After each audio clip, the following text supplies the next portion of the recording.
Open the podcast bay door as hell.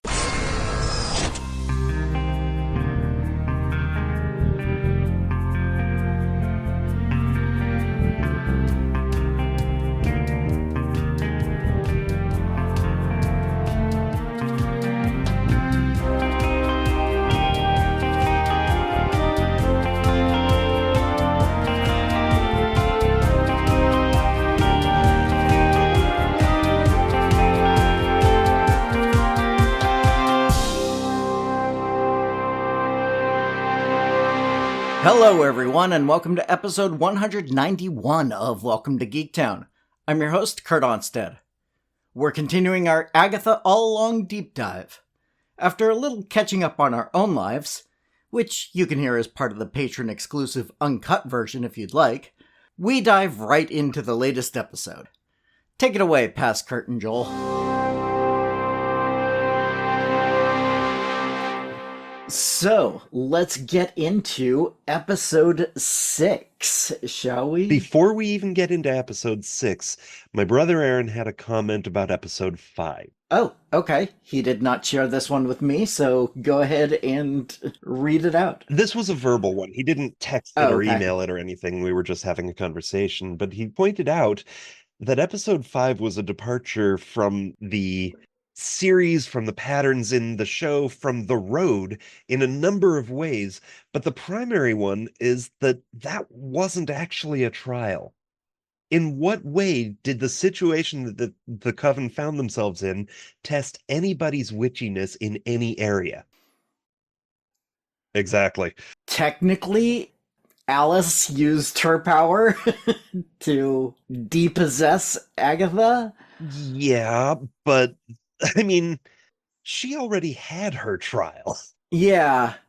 If anything, it was a test of the Coven's togetherness. Yeah. Not that is indicated in any way that that's something that's going to happen. Right. Yeah, he's got a good point there. We said it was Agatha's trial, but we didn't actually try anything. Yeah, didn't actually test anything. Yeah, just turned it into a weird, we have to get this plot point through episode. Yeah, it was an expositional episode, learning more about Agatha and her past. I guess, but most of what we learned we already knew. Yeah. It was more learning about the ways that the story that we saw had been twisted and portrayed to the witchy world at large. Mm-hmm. Which has value. It's worth seeing why Jen hates her so much. But still, it was a weird one. Yeah. Well, and this one completely breaks the pattern. Well, yes and no. The pattern that was set by WandaVision, somewhere around halfway, 2/3 through, you get and this is what happened before episode. And yeah. I loved it then and I loved it now. Absolutely. This was a great episode. Yeah. And it was titled Familiar by Thy Side, the line that I have brought up several times by now. Yes. And before you even press play on the episode, the description in Disney Plus refers to him as Familiar Teen. Yeah. Except I don't think he's anyone's familiar. Well, I don't think he is a familiar. Okay. But he is familiar. Well, yes. Turns out he's a familiar face. Well, sort of. Ish. Sort of. He's a familiar soul. Sure. I mean, as far as faces goes, he's as familiar as he was every couple episodes in WandaVision. Yes, but this is a completely new body. This is not just an aged up version of Billy. So, let's get into it. The recap is all Billy all the time. Which does give us a good sense of what to expect. Yes, absolutely. And we start out with we start out with William at his bar mitzvah. Yes, the programs refer to it as the Magic Mitzvah of William Kaplan, with magic spelled with the K. Yes. So even before Billy showed up, William was already into magic. Which we do see when we get into his bedroom. Right. And this is his bar mitzvah, so a lot happened when he was 13. Right, at which point I went, oh yeah, Billy Kaplan. Of course his parents are Jewish. And you could even say that this also explains why his powers are blue. Yeah, you go to the bar mitzvah party and it is all blue everywhere. Which, I mean, blue and white are the Jew colors, but... Of course, it's the flag of Israel. Yeah, but before we even get to the party, he's performing the ceremony, he's doing the bar mitzvah thing, and as he's singing the bar mitzvah, or the haftarah, the composer did some amazing work with those pad tones underneath, allowing for the prayers to be honored as they are, but also adding kind of an original and subtly sinister undertone to the whole event. It was very cool for someone who's familiar with those prayers. Yeah, my notes here says, I'll let Joel explain as much or as little as he'd like about the bar mitzvah. Because I am not Jewish. I have been to one bar mitzvah in my life, and I got to go to the religious ceremony and not the party afterwards because I had something else to do that day. So you got the fun part. Oh, yeah. For those who are not familiar, a bar mitzvah is the Jewish ceremony of transitioning into adulthood, and the way that you show that you have done that is by leading the Saturday morning services. You're leading the prayers of that week. So you do the Torah reading, you sing the Haftarah, you lead the congregation in prayer. And this entire process takes a year's worth of study from when you turn 12 until when you turn 13, so that you're actually ready for this thing, which nobody ever is. It's terrifying and it's wonderful, and it's one of the things in a Jew's life. There's basically 4 huge events: the day you're born, the day you are bar or bat if you're a woman, mitzvahed, the day you get married, and the day you die. Those are the 4. And they give you presents, which as a 13-year-old is the part you care about. Everyone in the family flies in. It's a huge to-do, and it's a huge event.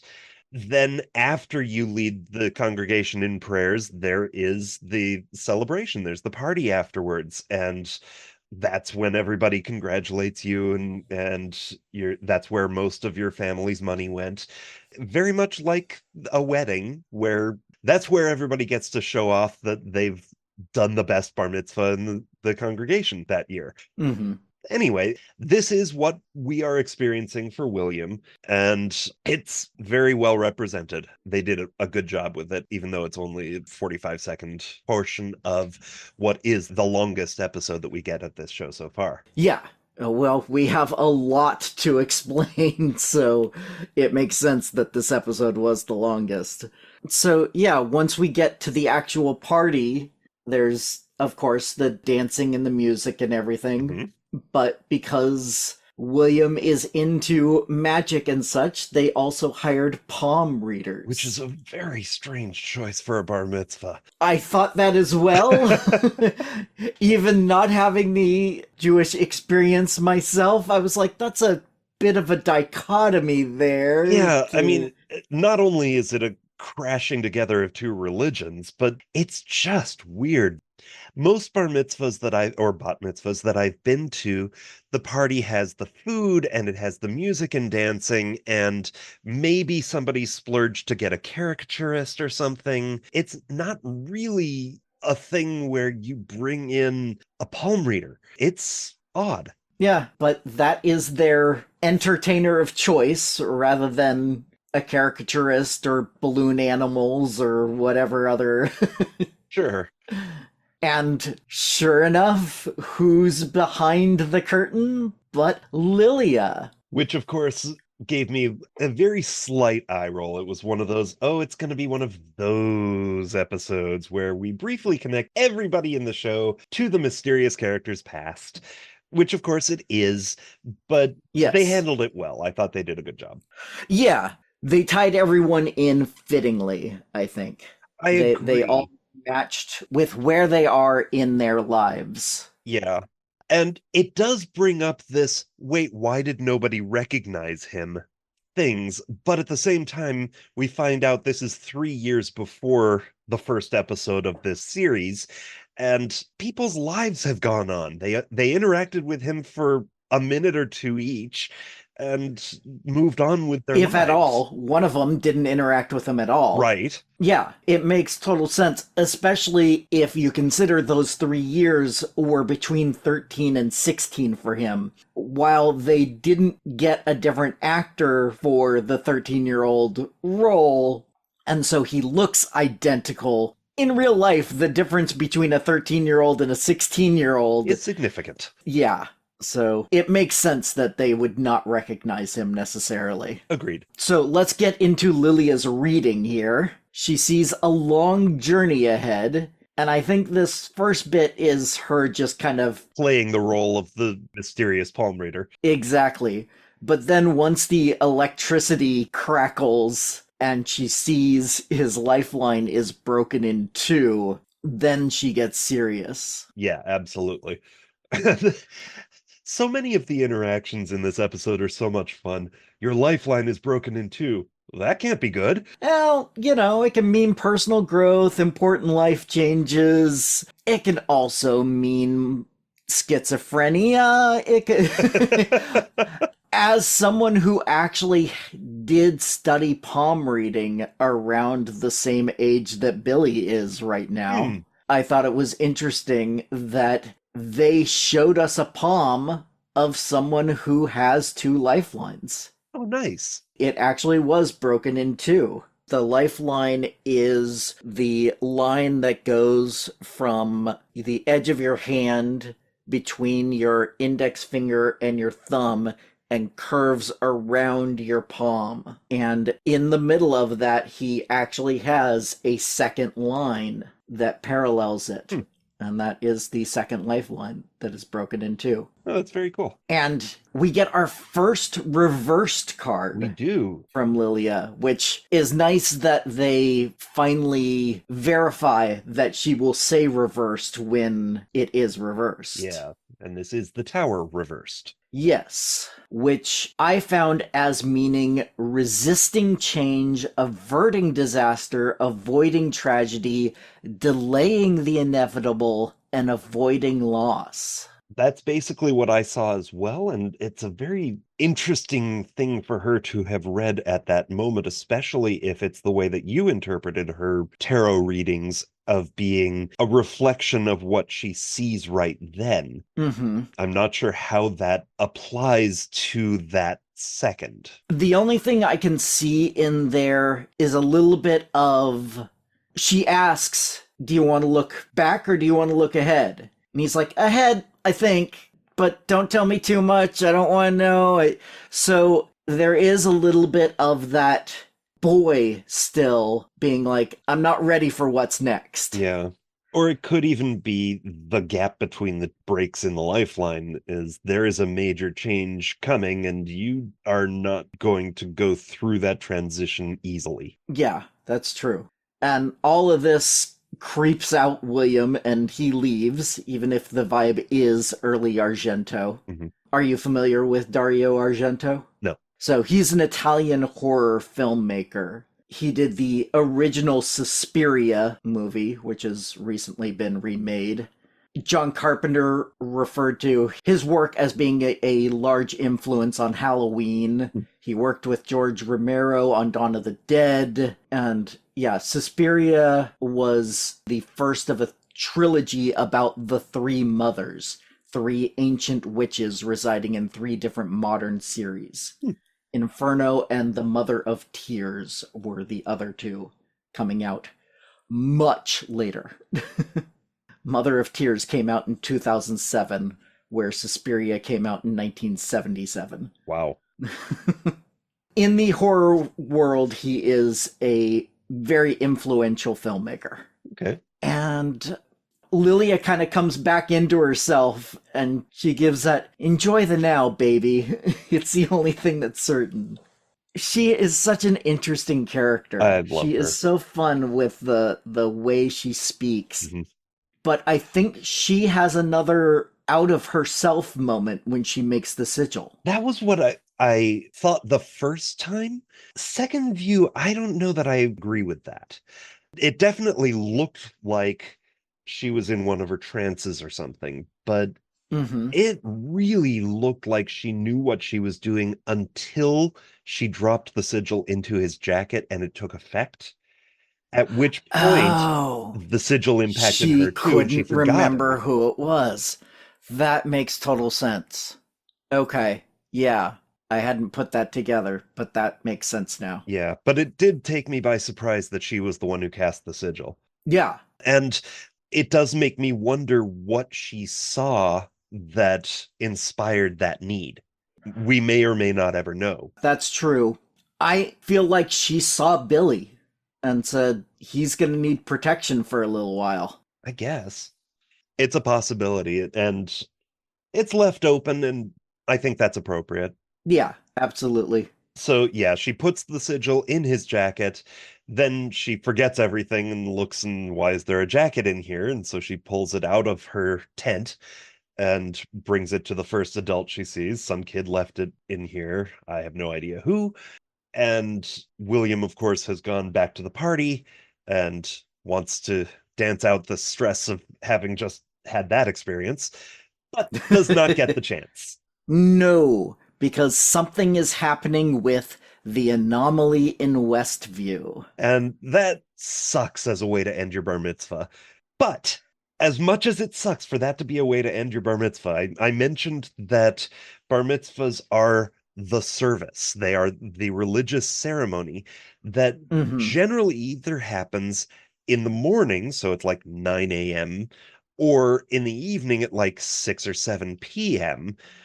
Either way, the fact that they show us these people's phones saying get back to your house and stay there because the emergency alert has come through, and each of the phones says that it is 5:02 p.m. It's That's been a long party. well, yeah, they had time to celebrate.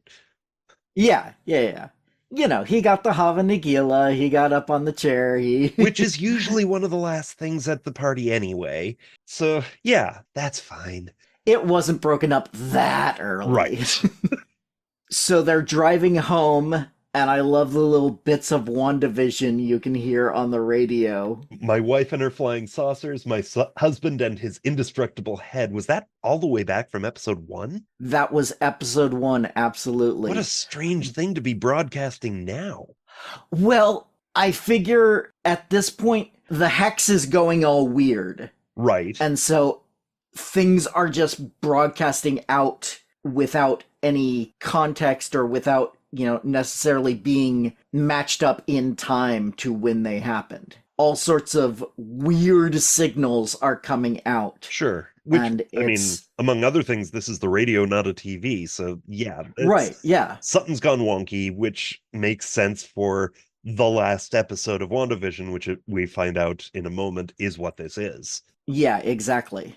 And we have the most heartbreaking, the most hard to watch part of this episode now. Yeah. Because they're all distracted by the hex shrinking, so Mom's not looking at the road. And Billy, who is fascinated by magic, is William. What the heck do we call him? At this point, it's still William. No, I think there is a moment where it stops being William and starts being Billy. Yeah. And that is about to happen. Yeah, but even with that being the case, I'm going to have more trouble with what to call him than I do with Mephisto. Because there's 4 names for him now. He's Teen, he's William, he's Billy, he's Wiccan. So, yes, William, who is the guy most fascinated by magic in this family, is the one who notices the oncoming car that they've swerved into the path of. Yeah. And then that car accident. Oh my God. Ugh.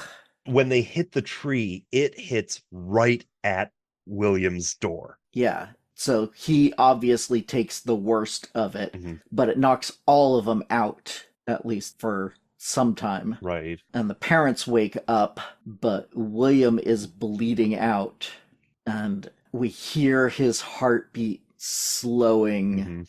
and stopping. And then we hear, "Good night, Tommy. Good night, Billy."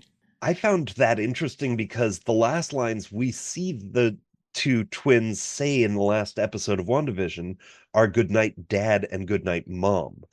And then they both roll over and close their eyes. So that sequence continued on after Wanda and Vision left the room and went downstairs. Which is gonna happen in a room with two Of brothers. course. You know, as soon as Mom and Dad left, they were like, "Okay, they're gone." Yeah. Now- I'm sure that has happened every night for those 2 However weeks many that they've been nights there alive. were. Yeah. And now Billy wakes up in the body and yells, "Tommy." Oh, my heart broke. Yeah. You know, we had said, if this is Billy, where's Tommy? Where's Tommy? Turns out that's the driving force behind his entire narrative. Yeah. And we just hadn't put that together. Yeah. With that one word, even without the sound effects of the heartbeat and it Mhm. stopping and then starting up and speeding up and being strong again, just that one word, Tommy, we know that William has died. We know that Billy has taken residence in his body. And we know nothing about Tommy's location at this point, and we know that's a mystery. Yeah. And we know that's going to be his focus. Yeah. But after all that happens, the police arrive, and we get our next Coven member intersecting as Officer Woo Gulliver. Which we never find out what specifically happened in the intervening time to get her from the Force to guarding that hot topic, but obviously the curse had its way at some point. Yeah, we know that she's cursed and that her life goes to crap occasionally. She's ex-police, we've been told that multiple times. Right. So this is the first time we see her as a cop. But it's very brief, even briefer than Lilia's appearance. Mhm. And we cut to Billy in the hospital, where even after physically recovering, mostly, he still has amnesia, which makes sense since he's not William anymore. At least not entirely. Right. And it happens a couple times, but he sees his reflection and he is freaked. Yeah, he doesn't recognize it. Which is fair, but I do have to wonder, how old was he in the finale of WandaVision? You know, the twins' ages were never really specified or set in stone, but it seemed to me he was somewhere around 10. We can actually find out their age because Wanda and Vision say it when they decide how old they have to be able to handle having a dog. Oh, right. And that's when they age up the time that we actually see it. Right. So, insert edit here. Boys, your father and I don't think you're ready to properly care for an animal until you're at least 10 years old. So he's missed some developmental milestones jumping from there to 13 in this way. Well, he missed a lot of developmental milestones. He did, jumping from within WandaVision, Wanda was controlling all of that and giving them the age appropriateness. Was she controlling their aging? That seemed like the one thing she couldn't control. It could be. Maybe, for all I know, that was Agatha. It could have been Agatha. It could have been Billy and Tommy as creatures who were basically made out of pure magic. Right. Who had their own will. It could have been them. And that's what I felt like it was when we watched that show originally. I can see that. They would look at each other and be like, all right, time to age up. Time to age up. Oh, Let's do true. this. We did see that happen once. So, yeah, it could be any one of those things, but I think that process gave them the intervening experience-ish. Right. When they aged up from babies to 7-year-olds or whatever it was, they could speak now. Right. They knew English. Yeah, whereas this process, he was just transported into the body of someone 3 years older than him-ish. Right. So that must be disconcerting. I mean, being 13 is disconcerting anyway. And now we see Billy's powers in action for the first time. Which I probably should have gone back and rewatched an episode or two at least. Like the Halloween episode of WandaVision would probably have done it. I don't remember Billy's powers as they were portrayed there. I vaguely remember when Tommy was running around getting all of the candy from everybody, Billy stopped him somehow. But I don't remember mind reading, and I don't remember what else he could do. They didn't portray it the way they portray it here, but I think they showed mind reading when he said the reason he stopped Tommy was Dad's in trouble. Okay. He could feel Vision, who was crossing the barrier. He could read that pain that was happening. When people he cares about are under extreme stress, he's able to read their thoughts. And so his dad, who he cares about a lot, was under extreme stress from going through the barrier and being ripped apart. And so he felt that and ran to Mom. Okay. And said, this is what's happening. Okay. Well, just like all of the other witches in the MCU, his powers are not very clearly defined. And the other thing I will point out is we talked about how Agatha was quiet. Right. He was able to hear everyone else because they were screaming all going inside. Through emotional turmoil. Yeah, so mind reading was definitely there, but like I said, it wasn't portrayed in the same way that we get it here, where you can actually hear the thoughts inside the people's heads. Well, if they had done that, it would have been nothing but total chaos. I mean, there were so many. Yeah, true. Yeah, I don't think that if this character is going to continue existing in the MCU, that having that set of rules be how his power works is kind of sustainable.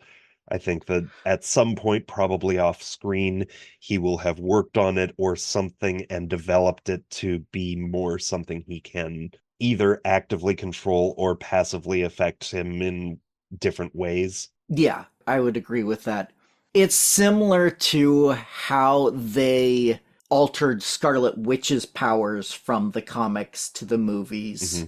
I went and reread the first 12 issues of Young Avengers where Billy and Tommy first show up so that I would have that fresh in my mind. Sure. And in the comics, his first powers that he ever showed people were lightning powers. And then they slowly revealed that he could do all this other stuff because he was just a witch, a Wiccan. Mm. And when the Young Avengers first showed up, they all took these names that made them seem like they were the kids of, or the younger versions of various Avengers. That makes sense. There was Iron Lad, Hulkling, Patriot, and Billy was Asgardian.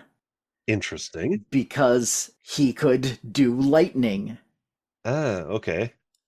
And so they made him look like he was somehow related to Thor. But then when he started showing off his true powers is when he changed his name to Wiccan. Okay. So I think they're going to do kind of a similar thing here where he starts out, all he can do basically is read minds. But now that he's come into his full power, he can do all the things a witch can do. Sure. But yes, he starts experiencing other people's thoughts while he's in the hospital, and it's disconcerting. Oh, absolutely.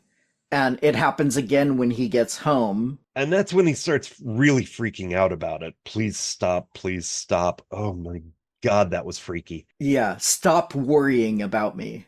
And the other thing I noted there was that the dog didn't recognize him. Yes, which is not terribly surprising for those of us who know what happened. Yes, but the parents just write it off as, you must smell weird from the hospital. Sure.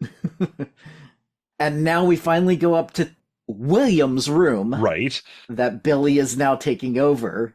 And I noted as many of the posters as I could here. There were a bunch that were too blurry to really see, but I did the same. We have a Houdini poster. Mm-hmm.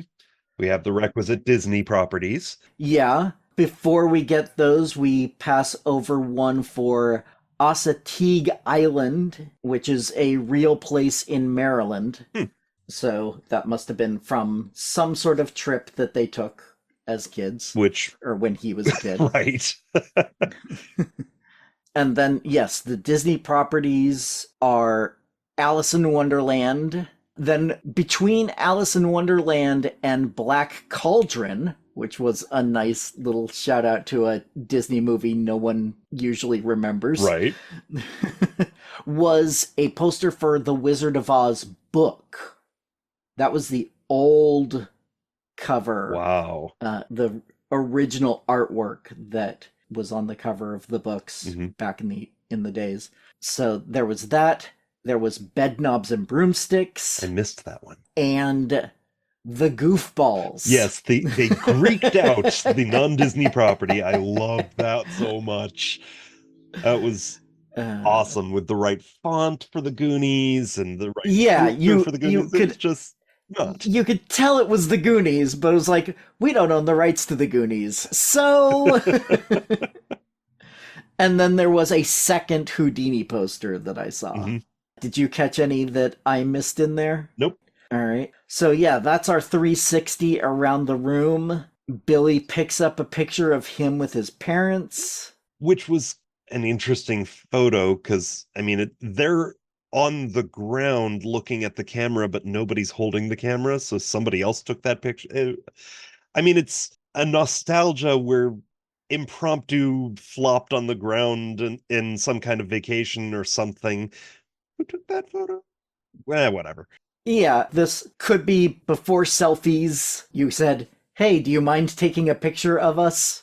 And then doing some sort of silly pose. Probably the case. Although I don't know that William was alive before selfies. Oh. I know. Oh, that hurt. Sorry. But I get what you're saying, yes. Yeah. Then Billy goes to the mirror and tries to force himself to be William. Yeah, he's rehearsing that introduction. I am William Kaplan in different ways. Now, here's the question I've got. Does he really have amnesia, or is he forcing himself to take on the role because he knows that William would not? I mean, how much of this is actually what's happening? I think we get that answer in the very next scene. Okay. Because we cut to 3 years later, so now he is 16. Right. Although I think they said 17 at one point, but, there's 6 months that could happen. Yeah. So he is on a date with Eddie. Yes, we get to meet Boyf. And he has a name that rhymes with Wiccan's boyfriend in the comics. Oh my God. I did not put that together, even though last week you talked about Teddy quite a bit. Yes. Is Eddie going to end up being Hulkling? That'll be interesting. But Eddie asks about the sigil, and they talk about that for a second, and then they kiss, and Billy hears his thoughts now. And this is when he tells him about the car accident for the first time. And he specifically says he pretended to recover. Right. He is being honest with his boyfriend at that moment, I feel. And so, to me, that says he has had amnesia this whole time. That's fair. He does not know who he is. Yeah. And he says that he has not been himself, at least not fully, since the accident. I do find it interesting. This is when he explains to Eddie how his mind reading works, or he says this thing happens when I'm with someone I care a lot about and they're having intense feelings, but it's not 100% how that was portrayed. First off, Billy has no care about William's parents, although they present them, I mean, they're the ones who saved him and all of those things, so it could be. But they're talking in that sequence at the hospital to the doctor, and we hear her thoughts too. My feeling was that we overheard their conversation. Okay. The thoughts he hears are when they're At the house. In the hospital room, the dad makes the joke, and then he has the thought of, oh, she's giving me that look, I'm doing my best here. And she's like, really? That's what he's going to go with? That's the part that he's mind reading. Whereas the conversation with the doctor was just being able to hear them through the glass. That makes sense, but was unclear. And okay. Fair enough. Aurally, it sounded very similar to me. Mm-hmm. Which could just be, I mean, that moment was supposed to be confusing. It was certainly confusing for Billy. Oh, absolutely. And I think there's enough of William still in there that caring for his parents still makes sense. If William is still in there in some capacity, then this whole thing is considerably creepier. I absolutely think it's creepy. I thought it was creepy from Tommy 1. As soon as one soul took over a dead body that was not the original soul that inhabited that body, I think we hit creepy. That's fair. So Billy here wants to share everything with Eddie because he loves him too. Right. Too? Despite the fact that Eddie had not actually said I love you yet, just thought it. And so we get Billy's dossier. Oh God, I loved that. Again, these two have a relationship that is totally believable. Oh, absolutely. I love the chemistry between these two. Yeah. It is perfect. Billy says, I've compiled a dossier. And William's like, of course you did. Of course you have. And the whole, I'm going to need you to put those arms away. I can't get distracted right now. But the detail here that I really found fascinating was the official story behind the hex. An Avengers training exercise gone wrong. Which, even though the director of Sword was who the director of Sword was, yeah, Sword was still in charge of the public relations around that whole thing. So I can see it. I can see it mostly because that director of Sword got arrested. Because I think he was untrusting enough of the Avengers that he wouldn't mind putting out there that, yeah, one of the Avengers went crazy, and we at Sword came to save the day. Came to save the day. Yeah, we released our own sentient weapon to help take her down, and now everyone in Westview is free. Which he You're flat welcome. out said that's the plan. Yeah. So if he had been in charge still at the end, I think that story might have been different. But instead we get the Avengers training exercise gone wrong cover story, and Eddie is oh so trusting. Yes. And so Billy opens his computer, and we get our third Coven appearance here with Jennifer Kale's videos. Which felt, first viewing, I was confused by this. Second viewing, it made sense. This was just what was on his computer at that moment, not the evidence that he wanted to show his boyfriend.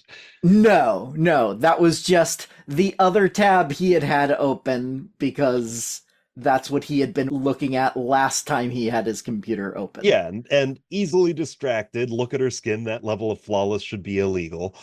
And then he switches it over and, okay, here. Yes, because the other tabs on the screen were Westview Anomaly captured on video, Westview Dome Theory, and Untitled. Huh.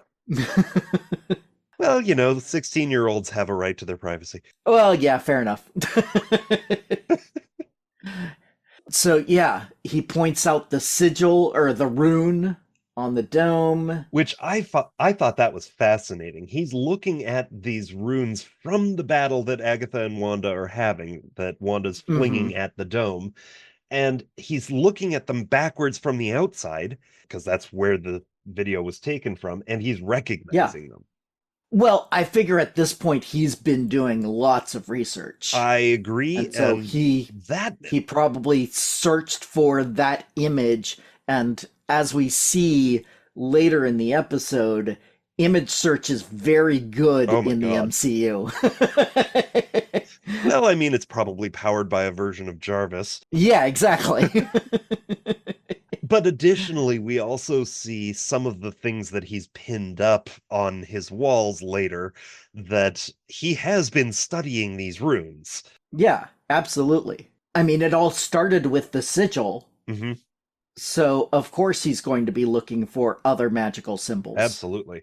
And now it's time to meet the guy who lived in Westview. Oh my god, I was so excited. When he started off with, I did find this guy on Reddit and I'm supposed to meet with him tomorrow, I said out loud, oh, I hope it's Boner.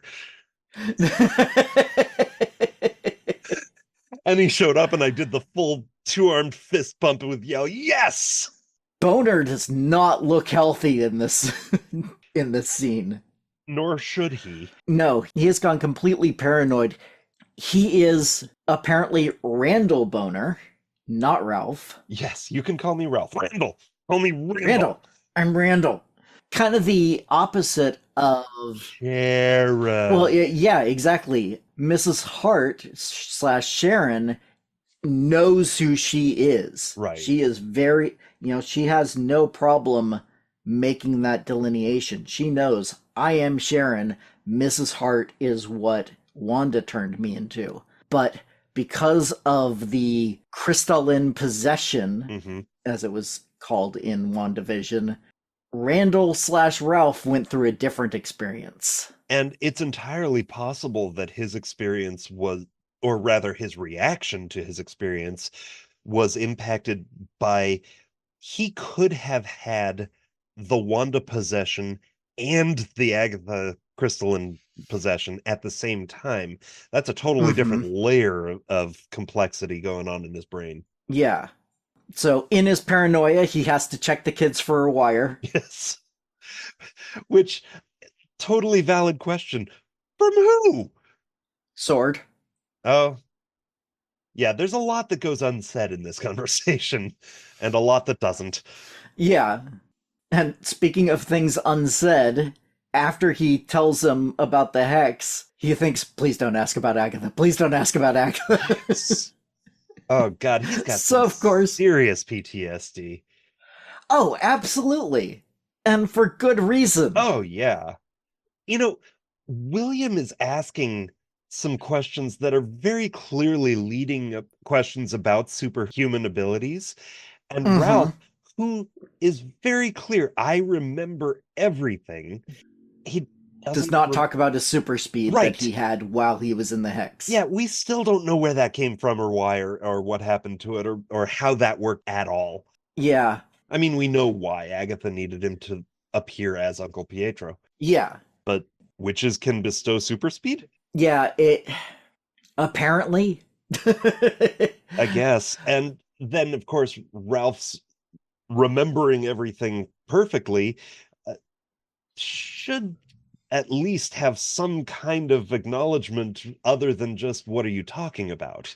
Yeah, it would have been nice if he had said, not anymore. Right. Or something like that. Which would have led the conversation in a different direction. But yeah. Or even just a slightly different delivery on what are you talking about, making it clearer that he was specifically avoiding talking about that. Yeah, that would have worked too. But yes, he instead goes into please don't ask about Agatha Harkness, please don't ask about Agatha Harkness, at which point William should have some inkling that if Billy's power only works on people that he cares about when they're having intense emotions, then Randall's thinking, please don't ask about Agatha Harkness when he is agitated and having this intense emotion about that, should have triggered a question in Billy's mind of, wait, how is this someone I know and care about? Because even though he's not really recognizable as Uncle Pietro, he is Uncle Pietro. Right. But I think it makes sense that he would rather pursue the lead of Agatha Harkness Yeah. than question, why am I hearing him? Yeah. Because, again, the behavior and the look of Uncle Boner, I got to give credit, that one was Aaron's, Yeah. does not appear like the appearance or behavior of Uncle Pietro. Right. And Yeah. this is a higher priority. Got to talk about Agatha, Well, I mean, it's her show. It's been Agatha all along. I suppose. So this was an answer to a question you had earlier. Whose house has she been staying in? Right? Randall's. Yeah. She stole his house, ruined the property value. His stream of consciousness is so much fun. But she made him do horrible things, including killing the dog. Yeah, He's the one who poisoned Sparky. Which does, okay, fine, she's not chaotic good after all. Or at the very least, she wasn't during WandaVision. No. Because as you said during those episodes, you kill the dog, you're evil. Yeah, that's just the rules of storytelling. And Eddie's reaction of Woof. woof, which is something you say when something is awful. Yes. But the fact that you're responding to a dog dying with woof is just like, ooh, bad timing. And now Billy asks about the kids. Billy and Tommy, the little speedster, and his mind-reading brother. And Billy reacts more to Tommy than to Billy, because that's the first thing he said when he woke up. Yeah. And then the final bit he learns from Randall here is that Agatha is still in Westview. After that, I cut and run, left my entire Blu-ray collection behind. Agatha can keep my Bowflex. Hey, that Blu-ray collection, that's the only thing that Myra and I had to discuss when we got divorced, was splitting up the DVDs and Blu-rays. That can be the hardest part. I totally get that. All right, getting back to the show. Yes. Before they split paths, Boner wants his payment, so I accept cash, or I can give you half off my one-man show in Paramus. I really need to fill seats. I think it's nice that they acknowledged that he's still acting after we saw his headshot in his attic when he was holding Monica prisoner. Who he also references when he talks about the horrible things he was doing. Yes, held this really nice lady hostage in my attic. And I was a terrible influence on Wanda and Vision's kids. And oh yeah, I poisoned the dog. Oh yeah, and I killed the dog. But it wasn't me. I wasn't in charge. I was just watching it like it was on TV. Yes. Which, probably true, and yet... Yeah. He went through a lot. Oh, absolutely. I do not envy his experience at all. No. So Billy heads home, goes up to his room to listen to Lorna's version of the ballad. Which, it's nice to hear playing forward this time. Yes. And starts his search on the web for Agatha. Oh my god, there was a lot of information on the web. For this being kind of a secret thing where people aren't really exposing themselves, the data that's available at all of these websites is crazy. Well, if you're in a world where there are conspiracies that are actually true, you're going to have some conspiracy theorists out there who collect a lot of information. Yeah, but the things that... Oh, God, so much happens in these few seconds. Again, a very I dense have lots episode. of notes here. Before we see what he's searching for, we get some shots of the bedroom. And like I said, there's that moment looking at the sigils where we see various notes, including notes on sigils. Mm-hmm. The two that we can see, there's two post-its that are covered up that we can't really see what he's written. But we've got destructive sigils. Activated by being destroyed, creates a burst of energy that gives the sigil power. Write, carve, or singe sigil into paper, wood, food, or object, and destroy by fire or force. As well as permanent sigils. Active for long periods of time. Sigils can be made into art pieces or hidden in other objects. Can be recharged to strengthen and revitalize the active energy. I just thought those were interesting notes that he had found and put up on his wall. Well, I mean, we know from his spell book that he has lots of information about witches and what they can do. Absolutely. And that's another question. Where did he get an actual spell book? I mean, he's had 3 years to look for it, but still, he has a spell book with actual working spells in it. Yeah, when we saw him reading from it, it looked like an actual published book. Right. So that he's taken notes in. Oh, God, as a book lover, that kills me. I'm okay with it. It's his book to do with as he pleases. There's a couple of books that I have multiple copies of, and one copy of I have highlighted and underlined and made notes for the day that I turn it into a D&D campaign. Sure. So, let's get into what he finds online about Agatha. Yeah, it starts off... I cracked me up that the first one he clicked on was a site called Dreadit. Nice, I didn't notice that detail. Yeah, and oh god, so many things. 4th level warlock posted, the Salemites, Evanora Harkness's coven, were prominent in the area. I've heard rumors, and then it goes off screen in the next line, the young children from the coven escaped. There's our Salem 7. Yep. And Agatha apparently survived a Zeppelin crash, which we later learn is the Hindenburg itself. Right. Yeah, places that she's been photographed and or rumored to be at include the Hindenburg crash.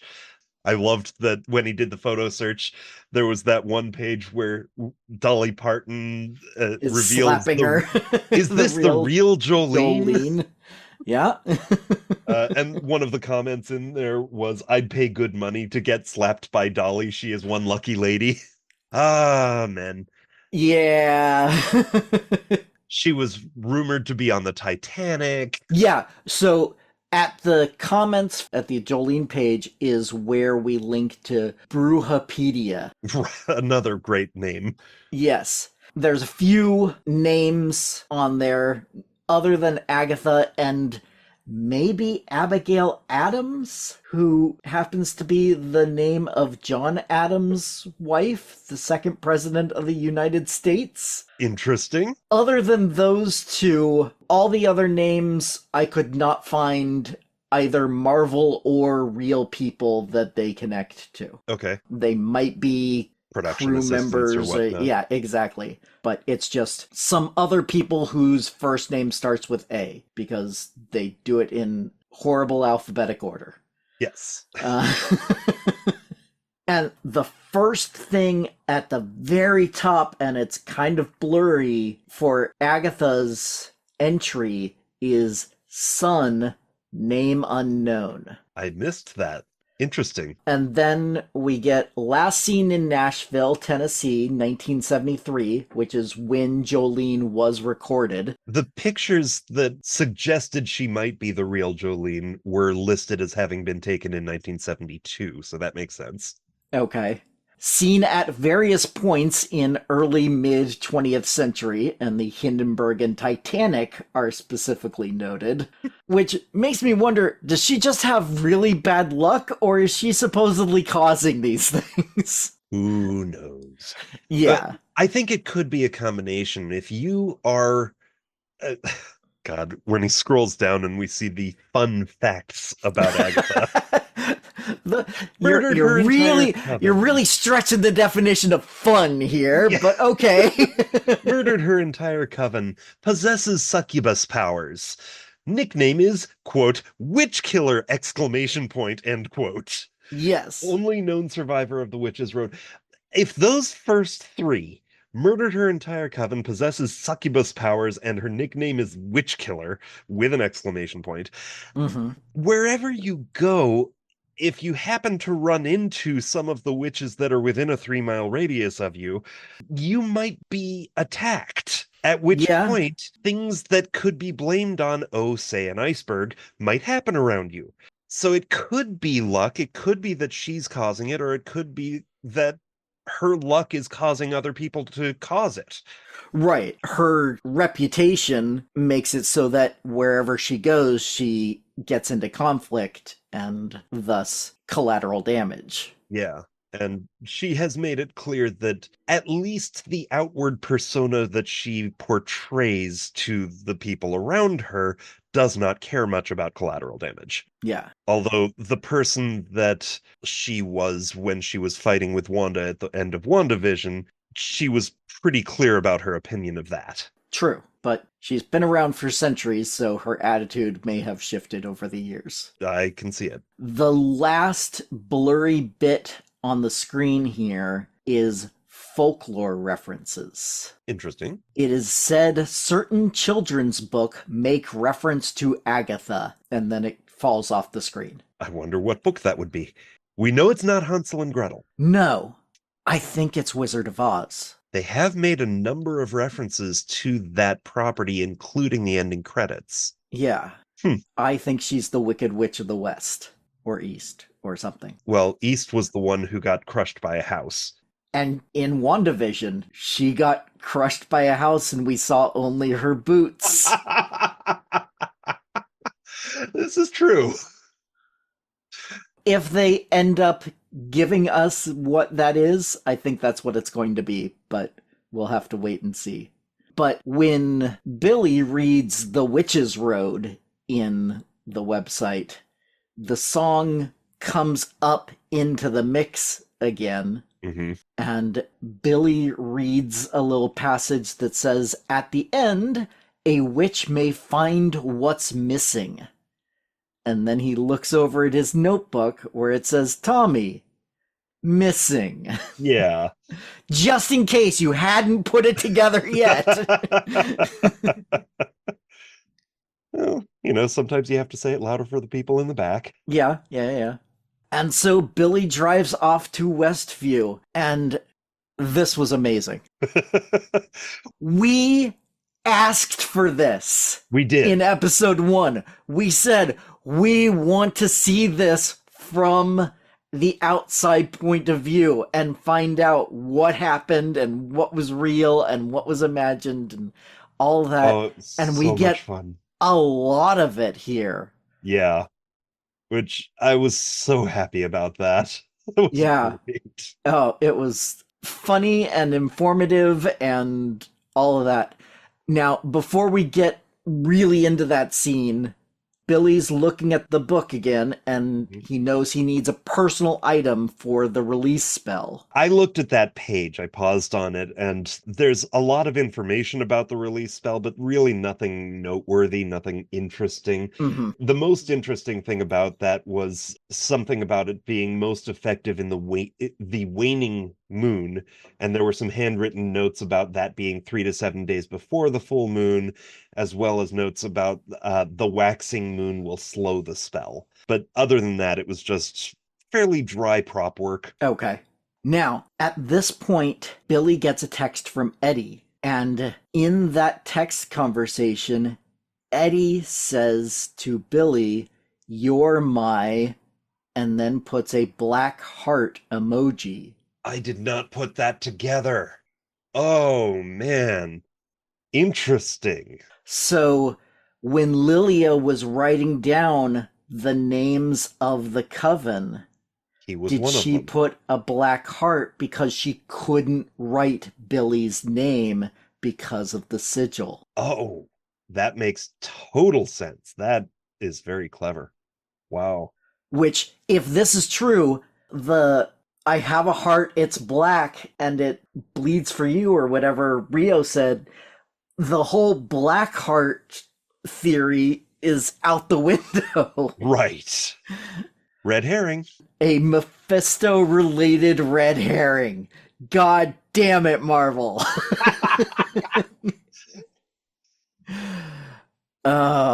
There's still got to be some information involving this Mephisto later because there's more about Nicholas.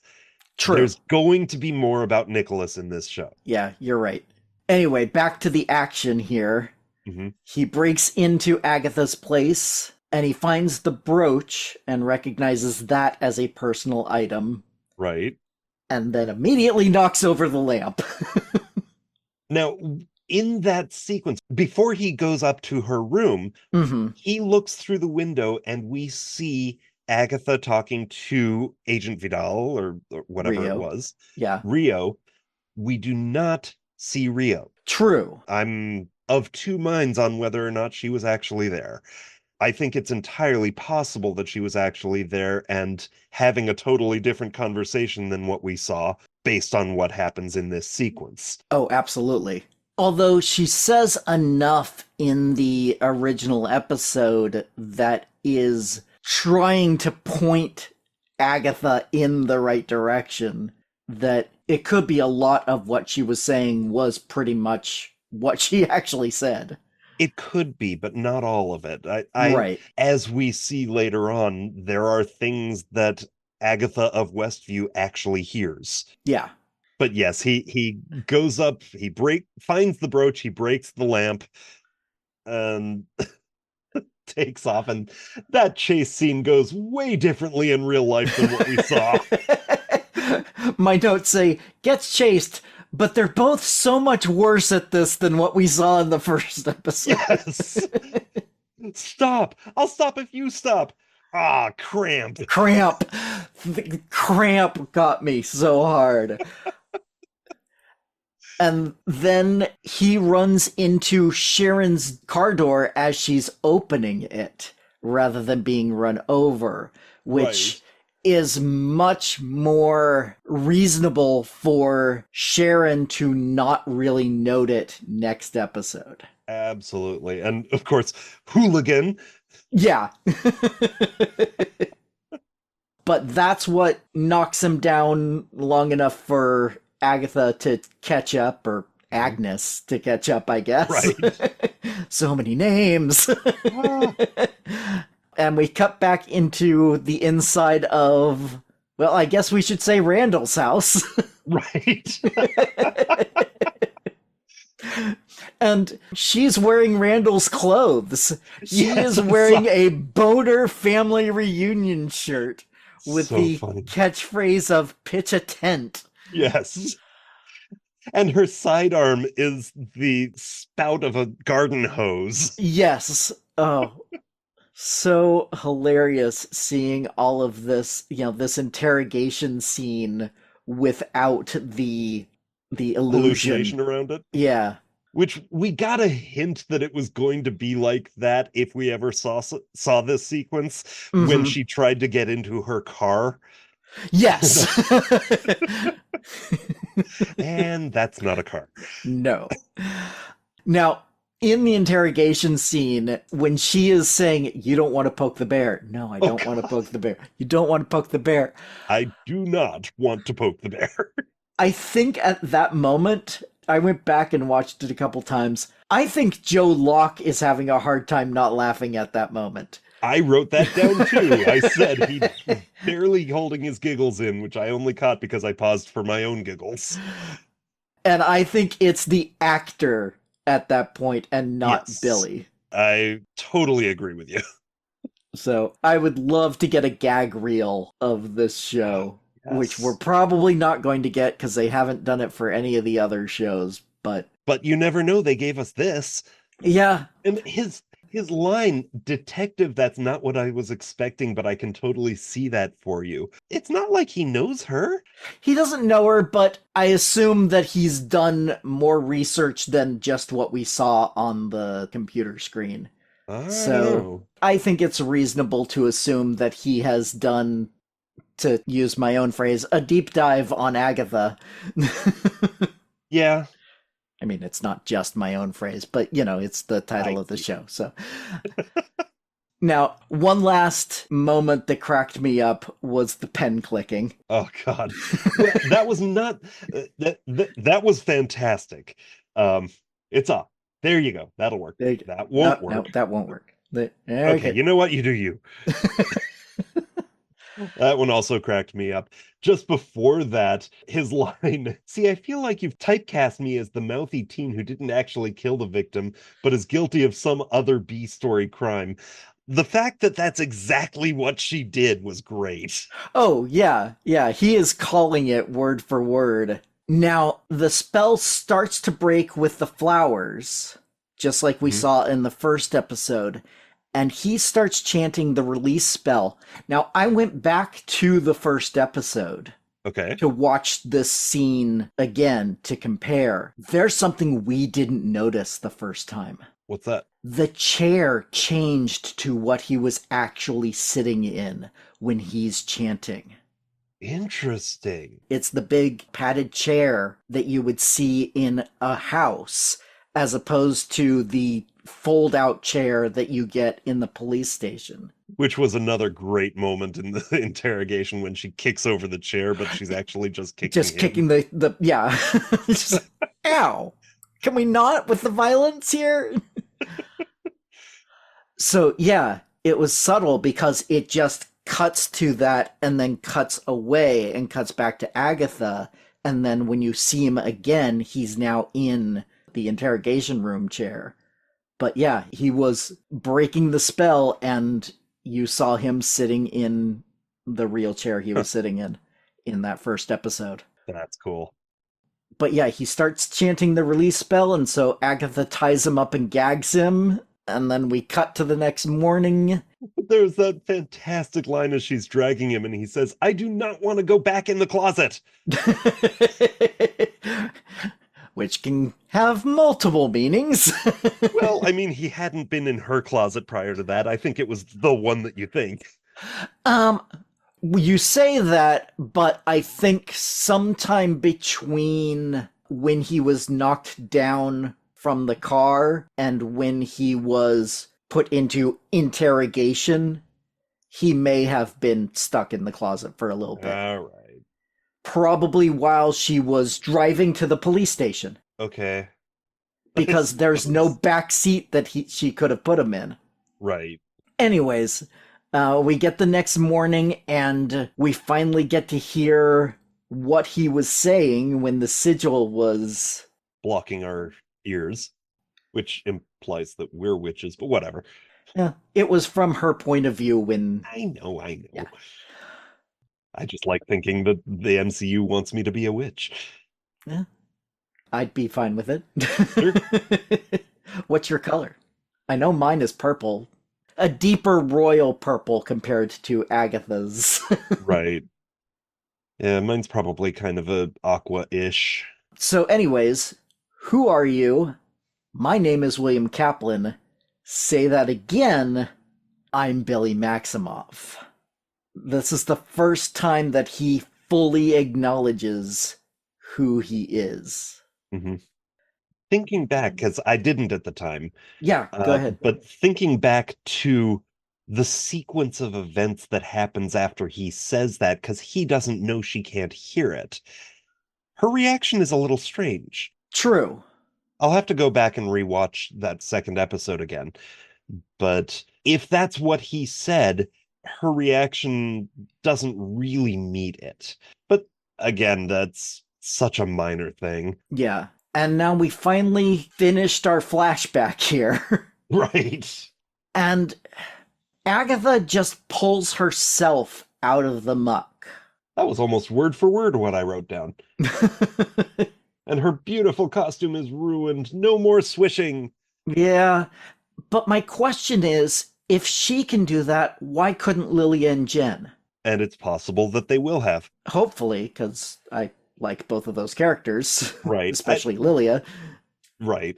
To answer your question, I think the implication is that she was flung next to a root and they may or may not have been. Right. Because the way that she drags herself up is by climbing that as a rope. Yeah. Very Princess Bride. Yes. Meanwhile, Billy crushes the sigil in his hand, and now every living witch... What was the phrase? Every witch with a beating heart can hear you now. Yeah. Does that include himself? Does he have...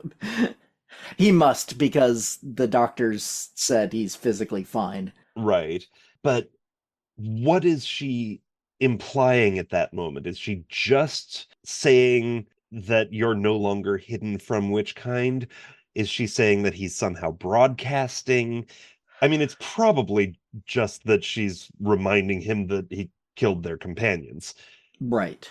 Because she definitely goes into that. There are two moments before she says that, though, that I took note of because they were just fantastic moments.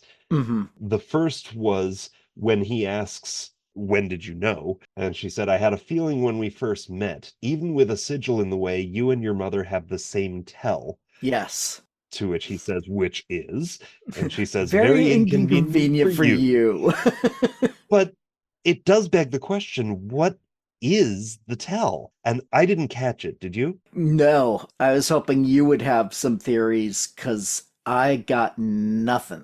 Yeah, same. It's an interesting thing. So I am curious if that will be addressed at some point. I doubt it, but it's possible. Yeah, it's probably something like you're kind or you care about other people or something to that effect. Perhaps. But that wouldn't have been something that she would have known or suspected right when they met. I don't know. It's hard to say. Yeah. The other moment that I really liked, she really seemed genuine to me when she said, "It's nice to see you again, Billy." I mean, they were neighbors, Yeah. and she threatened the kids in the last episode, but that was only as a way to get to Wanda. I don't think she had anything specifically against them, but at the same time, she was directing, not Ralph, Randall, to do the things that he did. So We can just call him Not Ralph. there are so many layers of these relationships, and I thought that was a really nice moment when she said, "It's nice to see you again, Billy." Mm-hmm. But then she does go back into taunting and manipulation, which is kind of her default. Right. What you did was, "Ugh," but life goes on. Yours anyway. I mean, I've killed, and then that fantastic moment of my share. My share. But you don't see it holding me back. And then "I'm not like you." Where have I heard that before? I specifically noted that Wanda said it to her in Mhm. WandaVision. I think this whole thing is she's reverting back to her default mode, taunting him to see if he has the self-control to not attack her. I think that's what she considers worthiness when she talks to Wanda in that last episode of WandaVision and says, "I take power from the unworthy. It's kind of my thing." If they don't have the control to not attack when they're under stress, which is what she's doing, then Right. they're unworthy. And she has no guilt about taking their power. I could see that. And then she says, "Don't feel guilty about your power. So you broke the rules. You survived. That's what makes you special. That's what makes you a witch." Which of the two of them is she talking to right there? There's that, and there's just the fact that this is the first acknowledgement of him being a witch. True. Up until now, he has been a familiar, a pet. He has not been allowed to play in their reindeer games, other than the one moment with the broom. Which was out of necessity more than anything. Yeah. And then Agatha tries to butter him up again and is like, "Well, if we're gonna make it to the end..." And he's like, "We? I don't even know if I need you anymore. I don't know if I ever did." But then he goes to threaten her with his magic and it sputters out. Mm-hmm. Well, you know it's there. That's good enough. What is going on with him? He can only do it when he's angry? You wouldn't like him when he's angry? Right. Well, he has done the book learning, but he hasn't practiced magic. So he doesn't have a whole lot of control over it. And if it is like an X-Men thing, then, it starts off with heightened emotions, potentially. And Yeah. that's when these things manifest at first, and then you develop a control over time. True. Yeah, and then he turns to leave, but they continue their talk, and Agatha tries to figure out what Billy is looking for at the end of the road. Oh, right. There's two Two of of you, you! You're after Toby! which I can never tell with Agatha if she's genuinely that bad with names or if she's just using that as a means of getting under people's skin. But either way, it's great. I think she has been interacting with people for 400 years and has so many names in her head that's genuine. I think she genuinely doesn't know who people are and is just like, you're this person that I'm going to use in this way. Absolutely. And I can totally see it as a teacher, which I have been in the past. Mm-hmm. That you get 150 students every year. I've had conversations with veteran teachers. I've only done it a couple years, but the veterans, almost all of them say, you got to clear out the cache at the end of the school year because Oh, there's no yeah, way to I keep bet. that many names. You just can't. Yeah. So at the end of the school year, you forget everybody's names as a means of surviving the next school year. Until you read a name and you're like, hey, wait, are you this person's brother or sister? Yeah, exactly. All right, well, we have one final couplet to get to in the show. Right. This is after he says, I do not trust you at all, ever. And then she takes her hair and makes an old melodrama mustache out of it, kind of twisting like a old-timey villain. Yes, you must pay the rent. Yeah, exactly. But I think the couplet you're referring to is let's go find the next trial. Last one there is a nice person. Mm-hmm. And he says, I'm not that nice, which is silly because that's her entire point. But whatever, he's 16.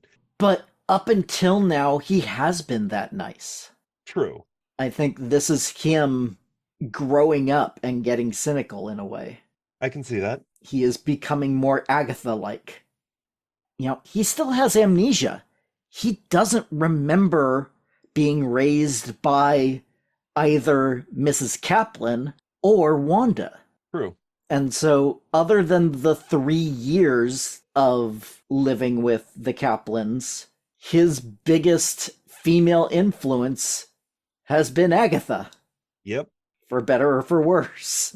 For better and for worse. Fair enough. And then they start walking off into the sunset, the proverbial distance, and we get our credits. There are 3 episodes after this, and there are 2 more people in the grouping who have not yet had trials, if we're assuming that last episode's experience was Agatha's trial. Right. And that would be Billy and Rio, who you pointed out was not in the group that was flung off the road. And was not in this episode at all. Not that this episode had a lot of episode in the current time frame, but No. yes. But we specifically didn't see her in the interrogation scene either. True. In the first episode, she was behind the one-way mirror, which was the painting. And as you pointed out earlier, when we see the conversation, we just see Agatha walking around and telling Rio what was happening in the Agnes of Westview episode. Right. We never see Rio. It is very interesting. Like I say, I'm of 2 minds of whether or not she was there. It's a good question. And then there's this question of what happened with her at the end of last episode. Mm-hmm. And if she is Death, she could have been taking Alice. And then Jen, and then Lilia. Unless she is the reason that they don't go away and she ends up bringing them back in some way, which is possible, but... Yeah, she could pull them out of the muck. Right.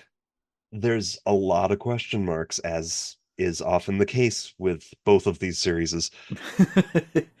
Well, hopefully we'll get some answers in episode 7.